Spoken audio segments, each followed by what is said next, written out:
कब देबू कहां देबू, आप ये गाते हैं माननीय मनोज तिवारी जी। क्या ये गीत आप अपने परिवार के साथ सुन सकते हैं? जेपी नड्डा जी, क्या आपने इस गीत को सुना है? नरेंद्र मोदी जी, क्या ऐसे गीत गाने वाले भी आपके परिवार में शामिल हैं? मैं खुद पूर्वांचल की बेटी हूं और कहना चाहती हूं कि पूर्वांचल की महिलाएं इनके गीतों की वजह से घर से बाहर नहीं निकलती थी। लड़कियों का स्कूल आना जाना दूभर हो गया था क्योंकि इनके ऐसे गीत पान की दुकानों पर बजते थे।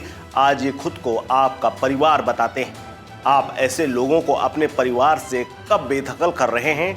या तो बेटी बचा लीजिए या इनको अपने परिवार में शामिल किए रहिए। दोनों साथ एक काम नहीं हो सकता। महिलाओं का अपमान और सम्मान एक साथ नहीं हो सकता। ये मैं नहीं अपनी जुबान से कह रहा हूं, ये कह रही हैं भोजपुरी सिंगर या यूं कहें कि लोक गायिका नेहा सिंह राठौर, जिनके तमाम वीडियो अक्सर सोशल मीडिया पर वायरल होते रहते हैं। सरकार के खिलाफ उनके तमाम वीडियो आ चुके हैं। अपने गानों की वजह से अक्सर बीजेपी के निशाने पर भी रहती हैं, बीजेपी पर ये निशाना भी साधती हैं। इसीलिए बिहार हो या यूपी, इन सब चुनावों के बीच में योगी सरकार को घेरते हुए बाकायदा नेहा सिंह ने यूपी में काबा जैसा गाना गाया था और इनके गाए हुए गाने का मुखड़ा निकाल करके समाजवादी पार्टी अध्यक्ष अखिलेश यादव ने अपनी ओर से एक्सपर्ट उसे ट्वीट किया था। लेकिन एक बार फिर से ये सब कुछ नेहा सिंह राठौर एक मकसद के साथ कर रही। ये मकसद क्या है, इसकी टाइमलाइन अगर देखनी है तो आपको सब कुछ पता चल जाएगा इनके एक्स अकाउंट पे। एक्स अकाउंट में बीते कई दिनों से लगातार दिल्ली के सांसद उत्तर पूर्व से मनोज तिवारी के ऊपर लगातार ये तंज कस रही हैं।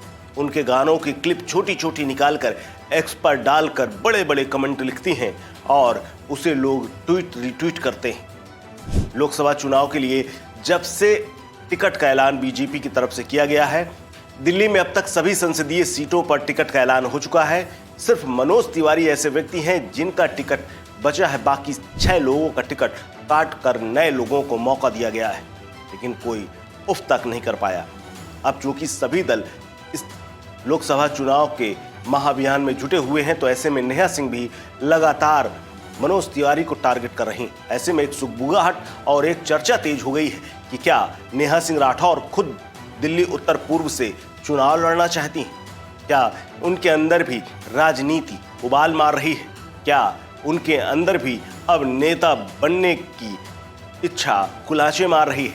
ये तमाम सवाल खड़े कर रहे हैं उनके समर्थक भी, और तमाम सवाल ये पूछ रही है उत्तर पूर्व की जनता भी, इसके अलावा उनके तमाम जानने वाले लोग भी, क्योंकि लगातार वो बीजेपी सरकार पर हमलावर रही और कई बार ऐसा मौका आया जब सीधे फ्रंट टू फ्रंट तक हो गई। अब चूंकि चुनावी सिलसिला शुरू हो चुका है, इसी बीच में अब ये जानकारी सामने आ रही है कि लोकगीत सिंगर नेहा सिंह राठौर भी लोकसभा चुनाव लड़ सकती हैं। सियासी गलियों में ये तमाम चर्चा है कि नेहा सिंह हो न हो कांग्रेस का टिकट पा करके, क्योंकि महिलाओं के ऊपर कांग्रेस का विशेष फोकस है। महिलाओं के लिए 1 लाख रुपए की नारी न्याय योजना भी शुरू कर दी गई है और ऐसे में सुगबुगाहट है कि उन्हें कांग्रेस उत्तर पूर्वी दिल्ली से बीजेपी प्रत्याशी और भोजपुरी सुपरस्टार और 2 बार के सांसद मनोज तिवारी के सामने उतार सकती है। इससे पहले नेहा सिंह राठौर मुंबई में आयोजित कांग्रेस के प्रशिक्षण शिविर में तक जा चुकी हैं, जिसके बाद से सियासी गलियारों में अटकलों का बाजार गर्म हो गया है। कहा जा रहा है कि मुंबई की किसी सीट से उन्हें मौका मिल सकता है, क्योंकि वहां भी पूर्वांचल और बिहार का बड़ा दबदबा है। लेकिन क्या नेहा जिस तरह से मनोज तिवारी के ऊपर हमलावर हैं, क्या उनका टारगेट उत्तर पूर्वी है? क्या उन्हें इशारा कांग्रेस की तरफ से मिल चुका है कि दिल्ली में उन्हें उतारा जा सकता है? एक खास बात और यहां बता दें कि नेहा सिंह अपने गानों से अक्सर बीजेपी पर निशाना साधती रही हैं और इसीलिए वो लगातार चर्चा में भी रही हैं। उनके गाने कांग्रेस और जितने भी विपक्षी दल रहे हैं उनको खूब पसंद आते रहे। चूंकि पहली जब लिस्ट आई थी उसी में मनोज तिवारी का नाम सामने आ गया था और रवि किशन को भी गोरखपुर से टिकट दे दिया गया था। ये सभी भोजपुरी समाज के जाने माने चेहरे हैं। दिनेश लाल निरहुआ को भी और पवन सिंह तक को टिकट दे दिया गया था। हालांकि जब इन सभी को टिकट दिया गया तो उसके बाद नेहा सिंह ने एक एक करके सब पर तंज कसा था। रवि किशन पर तंज कसते हुए नेहा सिंह ने सोशल मीडिया प्लेटफॉर्म एक्स पर लिखा था, गोरखपुर की महिलाएं सतर्क रहें, भैया जी बीजेपी की ओर से मैदान में आ चुके हैं। जेपी नड्डा जी से अनुरोध है कि महिला सुरक्षाओं को ध्यान में रखते हुए इनका रिमोट पार्टी ऑफिस में रखवा कर ही चुनाव क्षेत्र में जाने दें। मनोज तिवारी को लेकर के उन्होंने लिखा कि महिलाओं के सम्मान में तिवारी जी भी मैदान में, बेटी बचाओ वाली पार्टी ने चुन चुन के टिकट बांटा है, निरहुआ भी उनके व्यंग भरे तीरों से नहीं बच सके।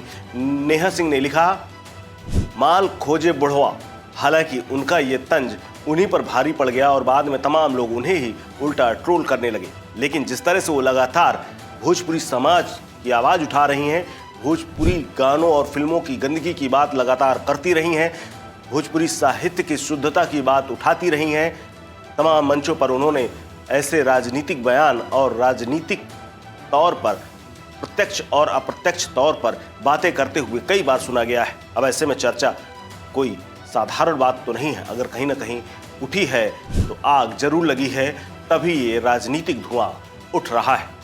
आपको ये खबर कैसी लगी कमेंट बॉक्स में कमेंट करके जरूर बताएं। फिलहाल इस खबर में इतना ही। अपडेट्स के लिए बने रहिए वन इंडिया हिंदी के साथ। नमस्कार।